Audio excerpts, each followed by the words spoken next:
Hey y'all, it's Dean, your multi-genre music man. Welcome all my Triple M family members. If you want to be a Triple M family member, all you gotta do is subscribe. It's free, doesn't cost a thing, and ring that bell so you'll know when I go live. I'm back doing another Zach rushing video. This guy is hilarious, and I'm just having a ball watching him tonight, so I'm gonna watch a few more. This one's called Why Am I the Way I Am? Here we go. I get asked pretty much on a daily basis about how I got my mentality. How I got the cutthroat mentality to never take crap from anybody, to never back down from a challenge, and to help people. There was one instance that happened in my life that made me how I am. My junior year of college, I was diagnosed with Hodgkin's lymphoma cancer. Okay, I'm playing football, and all of a sudden my body just starts to deteriorate. I was out in Wyoming. I was at the University of Wyoming playing ball. I'm 27 hours from the house, and I had the biggest burden that could ever be bestowed on anyone bestowed on me. And there was two ways that you can approach this. You can rather curl up into a little ball and just be scared as hell and let it defeat you, or you can get mad and go right at it and fight it with everything you got and show that there's nothing in this world that you can't get through with the power of friendship and God. And which is exactly what I did. And it all kind of came to a head when I was taking my treatments out at MD Anderson in Houston. I was out there and I was taking my second or third round of radiation, and I'm in the waiting room waiting to go in for the fourth.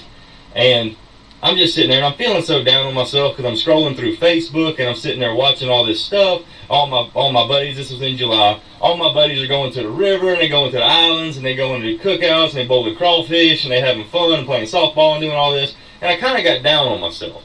Like, man, poor pitiful me. It started hanging my head. And it was like on cue when that happened. A wheelchair came past me. It was a young kid, maybe 8 or 9 years old, that this kid was just ate up with radiation. I mean, just bald, burns on their face. It humbled me. Because at that instance, no matter how bad I was down on myself, I felt at that instance that if I had the ability to take that sickness away from that kid, I would take it. I would take that, right? I would take their burden just to let them have a life. Because at that point in my life, I was 25. I had lived a decent life. This child had not had any kind of a chance to live a life yet. And it's exactly what I carried on with me for the rest of my life. Another instance that happened, and all this happened at MD Anderson's Cancer Hospital in Houston. I was out there and I was outside waiting on the bus because they were about to take me back to my hotel, and this little boy come up and sat beside me. And you could tell he just got done with radiation, this, that, and the other. He was kind of down. He wasn't down on himself, but he was tired. I mean, it takes a lot out of you.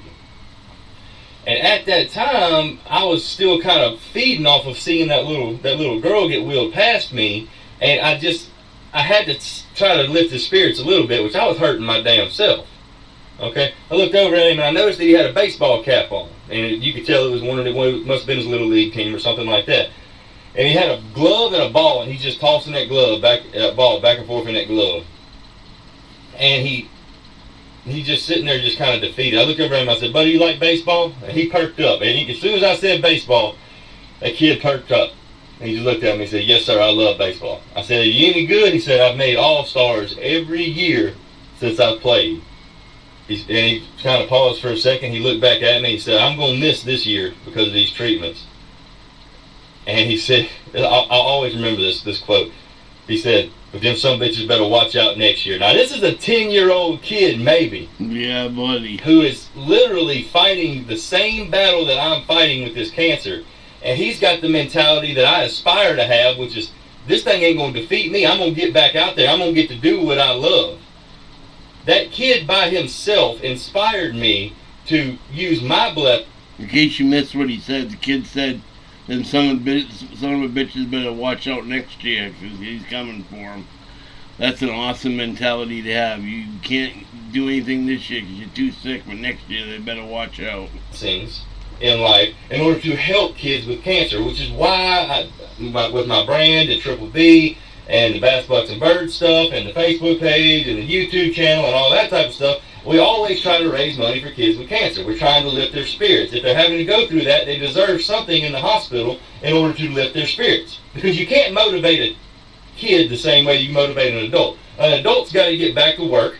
They got to provide for their family. They got bills. They got this, that, and the other. The kid don't have that. So the only way to motivate a child to want to fight another day is give them something that they want to play with the next day, which is exactly what our charity does. We find kids who are battling cancer, especially around Christmas time. We buy them the number one toy off of their list, and we say it's from Santa. We don't want the credit. It's from Santa. And it could be, we bought Xbox 360s. We bought Wilson A2000 baseball gloves. We bought this one little girl a $760 Lego set for a Barbie dream house or a castle or something. I don't know. I had to carry it in because it was heavy. Sarah couldn't lift it. But that type of mentality really, really, really has made me a better person for the fact that now I understand that it's not just about me in this life. I'm using my blessings in order to bless other people. And the more people that do that, the better off this world's going to be. Because believe it or not, you might be down on yourself. You might see that the grass is greener on the other side. But instead of trying to get over there, why don't you just water your own lawn? You know what I'm saying? Use your blessings. Because everybody watching this video right now is blessed in one way, shape, or form. You'd rather have a good job, you're not hungry, you have a roof over your head, you have a great family, you have a great friend, you have a great partner in life. It doesn't matter what it is, we're all blessed. Figure out some kind of way to use your blessings and bless other people. And I promise you, the feeling that you're going to attain from that is uncomparable to anything else in this world. Because I don't even want anything in life anymore. I just want to make sure that all of the people that I love, which is everybody, is taken care of.